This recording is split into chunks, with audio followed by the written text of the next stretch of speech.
bakunzi imbonesha kure yacu BTV nongera ndabaha ikaze muri ano makuru yo kuri uno wa gatatu igenekerezo rya 8 Kigarama umwaka wa 2021 mu nkundire duhere ku ngingo nkuru ziyagize. Hari abagabo bemeza ko bahohoterwa n'abagore babo twabiteguye mu ntango y'ano makuru, nayo igenekerezo rya 2021 Kigarama umwaka wa 2021 niho hazotanguzwa umunsi wahariwe umutangakori.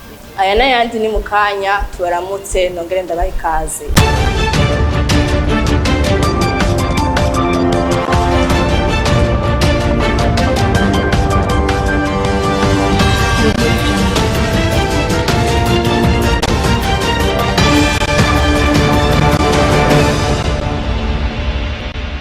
Ndasubiye kubaha ikaze muri ano makuru. Mu gihe turi mu kwezi kwahariwe kugwanya amabi akorerwa abakenyezi, bamwe mu bagabo mu gisagara ca Bujumbura baremezwa ko bahohoterwa n'abagore babo, bakakubitwa ndetse bagatabakomoka bakava no mu zabo. Ni inkuru ya Desire Sindihebura. Bamwe muri abo bagabo bavuganye na BTV bemeza ko bakorerwa amabi atandukanye n'abagore babo, harimo gukubitwa gushika naho batizabo bagahunga. Uwo twari kumwe mu kabare haje umugore wiwe shikamufata mu izosi ngo yakasaba amafaranga yose kandi rasiyo yagiye yasize muhira.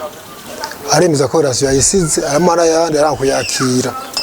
Kageze muhira arabaye induru arahohoterwa nije niboneye aramwankira gushika aguma mukoga mu izosi amufata ishati gushika muhira. Hariho umugore ashobora gusanga agusuzugura cyane mbere wanagomba akakunzanira kubundi mugabo wamubona ugasanga wamara amezi angahe atandatu kaza wumva ngo we nta mugabo urimwo ngo ujyayo ngo yinjiye mu nzu iwawe ngo niwe mugabo wowe wari waragiye guhera kumbe ntibamenye imvo ziba zaratumye ugenda.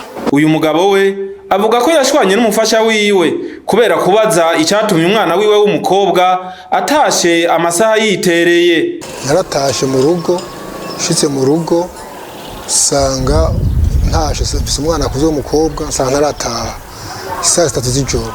Maze batarataha ndiko ndamuvugije ndamusabije yarari nyina yasimbiyeko.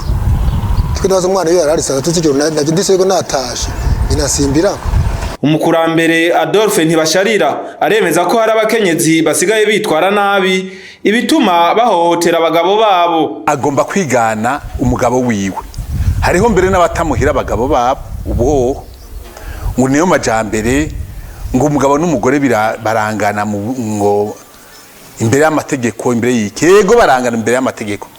Umugabo ni Imana yabivuze, yavuze ati mfasoni umukenyezi urubaha umugabo wawe, wa mugabo nawe urakunda umugore wawe. Kubaha rero urumva wa mugore agorobeza mu kabare akaboregwa agataha atazi ibiri mu rugo ngera bimeze, agataha abana baryamye, uwo sina rugo. Utaye iryo banga ryaye na rugo rero urumva uritaye nyene ntubura umukenyezi w'ukuri. Naho biruko abanyagihugu bayaze na BTV baremeza ko hari n'abagabo bitwara nabi ibituma abakenyezi babo bahinduka. Ikiraro gihuza komine Muha na komine Mukaza kwibarabara ry'igihugu inimero 3 hano mu gisagara ca Bujumbura kirageramiwe kubera kiguma kibomagurika. Ivyo bikaba biva ku mvura nyinshi imaze imisi igwa. Ni inkuru ya Ange Negrita Irakoze. Turi kwibarabara ry'igihugu nimero 3 mu kinofonofo RN3 kuri iryo barabara nyene hakaba hariho ikiraro gihuza komine Muha na komine Mukaza. Inkombe z'ico kiraro zikaba zarabomaguritse ku buryo atagikozwe mu maguru masha ico kiraro naco nyene gishobora gushikirwa kigasinzikara. Bamwe mu bo twaganiriye basanzwe bunguruza abantu ku makinga bakorera hafi y'ico kiraro nyene ariko batashimye kuvugira ku mbonesha kure yacu. Batubwiye ko hariho amabuye yari yarazanwe kugira bubakire izo nkombe atariko haheze igihe kinini atakirakorwa. Bagasaba leta ko ico kiraro cokorwa amazi atararenga inkombe na nyarirya imvura igumirwa ku murindi munini.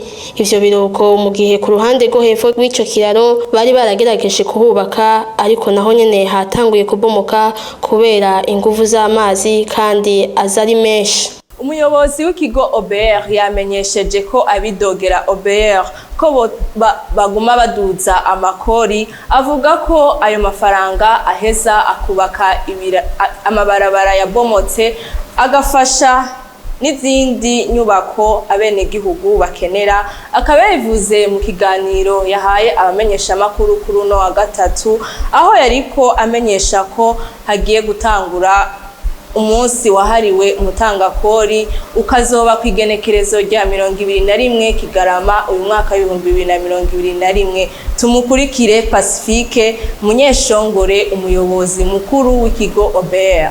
Ubu buryo twegeranya ni ku neza y'umwene gihugu. Ubu buryo twegeranya nibwo buzokora ayo mabarabara, nibwo buzokubaka izo nyubako, nibwo buzogura imiti. Twebwe mu kigo OBR mu mamisyo twahawe no kwegeranya ubwo buryo bwose tukabushikana mu kigega ca leta kugira ubwo buryo bufashe mu iterambere ry'igihugu. Ahubwo umwene gihugu yategerezwa kumva ko ahamagariwe gutanga ikori n'itagisi kugira yamabarabara za nyubako za leta. Twaheruka mu ntara z'uburaruko gushikiriza inyubakwa za leta zizokorerwamwo ibikorwa n'abakozi ba OBR mbere n'abandi bose dukorana mu gikorwa ca misi yose. Ni inyubakwa nziza zibereye ijisho kandi zatwaye amafaranga atari make.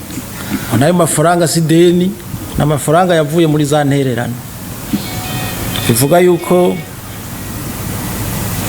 uwo kumva ukigonanwa nuwo batarasigurirwa. Umunyabigiga yabigize umwuga akwiye kurangura no gukorera mu kuri, akagira umutima ndangakaranga ku mwuga wiwe. Ivyo vyavugiwe mu ihuriro rigira 6 ry'urwego rw'abanyabigega babigize umwuga mu Burundi. Ni inkuru ya Arlette Mugisha.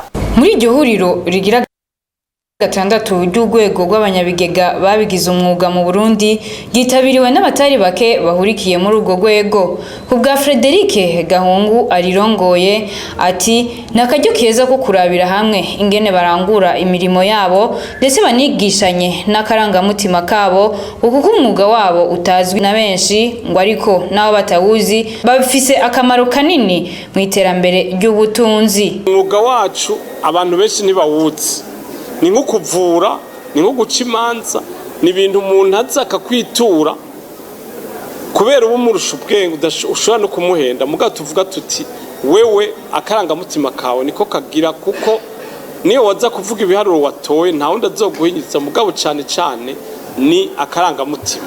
Icyo gituma akarangamutima k'umukontable ariko gakomeye. Ndatanga akarorero nk'iyo ugiye kuriha, murabizi muri OBR ugiye kuriha ikori, umukontable ni wavuga ati wungutse aya naye ugacuja kuriha, iyo bari umubeshi yoja kuvuga ibiharuro bitari byo, leta ikahahombera n'abandi bakahahombera. Joashe Yamuremye nawe aserukira urwego mpuzamakungu rw'abanyabigega mu mfunyafunyo IFAC ati naho batazwi bashize ingufu hamwe bagashika muri urwo rwego mpuzamakungu bizobazanira akarusho kenshi. IFAC umaze kuyijamwo uba ufise ikidodo mpuzamakungu nyene, kuko ubukoresha amategeko abandi bose bakoresha. Ntamvo rero zuko incabwenge z'i Burundi zidakoreshwa ubuzi bukoreshwa abandi banyamahanga. Nituba tugikeneye abandi banyamahanga baza kudukorera ubuzi, kuko tuba twaronse ikashe nabo bafise. Muri ico gihe rero akazi gaca kiyongera, amakori akaboneka, igihugu kigatera imbere. Iryo huriro rikaba ryatanguye kuri uyu wa 8 Kigarama rikazorangira ku igenekerezo rya 10 uku kwezi nyene. Abarundi bahamagarirwa gufata mu mugongo umuririmbyi w'umurundi ngo kuko iyo bagiye mu gihugu baba baserukiye igihugu cose. Ivyo bikaba vyamenyeshejwe na Yves Kami, umuririmbyi w'umurundi agiye guserukira Uburundi mu gihugu ca Tanzania mu giteramo bise Sauti Mpya Festival. Tumukurikire Yves Kami. ati soge soge soge soge soge soge najumbari urugendo niteguriye rwo kuja muri Tanzania muri festival yitwa Sauti Mpya izobera Dar es Salaam. Inyuma yaho naho nzocanja muri Ghana. Nta nubwo bafise ndamaze guserukira igihugu mu bihugu bitandukanye mu festival atandukanye. Rero kuja muri Tanzania nzobikora neza kandi idrapo ry'u Burundi rizoja hejuru. Hari hakwiye kuba ahubwo cadre yuko nk'ama entreprise amenye neza yuko iyo afashije umu artiste muri mobilité cyangwa mu bindi byose bikorwa abafise abariko arafasha no seulement umu artiste abariko arafasha igihugu kandi nawe nabariko arifasha niyo entreprise biri kwirifasha kugira ngo twese tudugire hamwe. Akaba ariyo niho inkuru duciye turangiriza ko amakuru yacu yo kuri uno munsi. Reka nshimire abagenzi banje bafashije kuyatororokanya, nshimire abafashije mu buhinga bw'ivyuma, nshimire na Desire Sindihebura yarahagarikiye. Namwe mwese mwadukurikiranye ndabashimiye cyane, murakoze.